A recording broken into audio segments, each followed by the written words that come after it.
Henry, James, and Gordon were miserable. They had been shut up for several days for being naughty and longed to be let out again. At last, the Fat Controller arrived. "I hope you are sorry," he said, "and understand that you are not so important after all. We have a new tank engine called Percy who helps pull coaches, and Thomas and Edward have worked the main line nicely. But I will let you out now if you promise to be good." "Yes, sir," said the three engines, "we will." "That's right, but please remember that this no shunting nonsense must stop." He then told Percy, Edward, and Thomas that they could go and play on the branch line for a few days.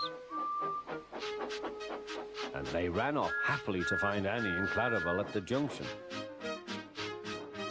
The two coaches were so pleased to see Thomas again. Edward and Percy played with trucks.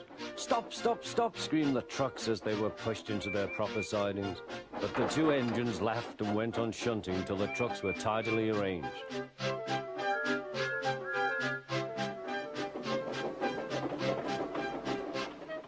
Next, Edward took some empty trucks to the quarry. Percy was left alone. He didn't mind that a bit. He liked watching trains and being cheeky to the other engines. "Hurry, hurry, hurry," he would call, and they got very cross.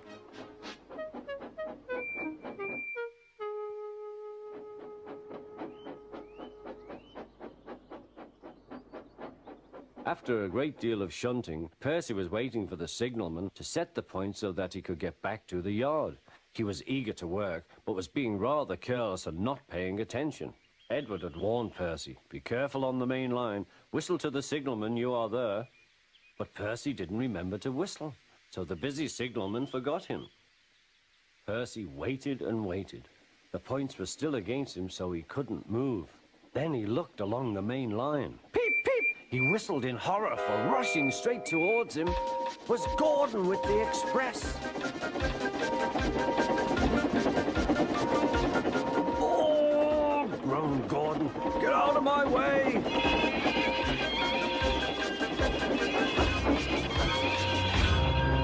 Percy opened his eyes. Gordon had stopped with Percy's buffers a few inches from his own. But Percy had begun to move. "I won't stay here. I'll run away," he puffed.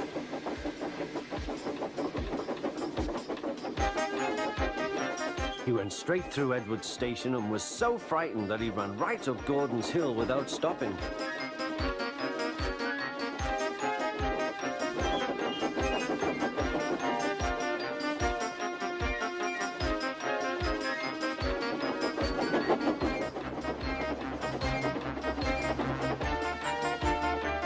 After that, he was tired, but he couldn't stop. He had no driver to shut off steam and apply the brakes. "I want to stop, I want to stop," he puffed. The man in the signal box saw Percy was in trouble, so kindly set the points. Percy puffed wearily onto a nice empty siding, ending in a big bank of earth. He was too tired now to care where he went. "I want to stop. I want to stop. I have stopped," he puffed thankfully. "Never mind, Percy," said the workman as they dug him out. "You shall have a drink and some coal, and then you'll feel better." Presently, Gordon arrived. "Well done, Percy. You started so quickly that you stopped a nasty accident." "I'm sorry I was cheeky," said Percy. "You were clever to stop." Then Gordon helped pull Percy out from the bank.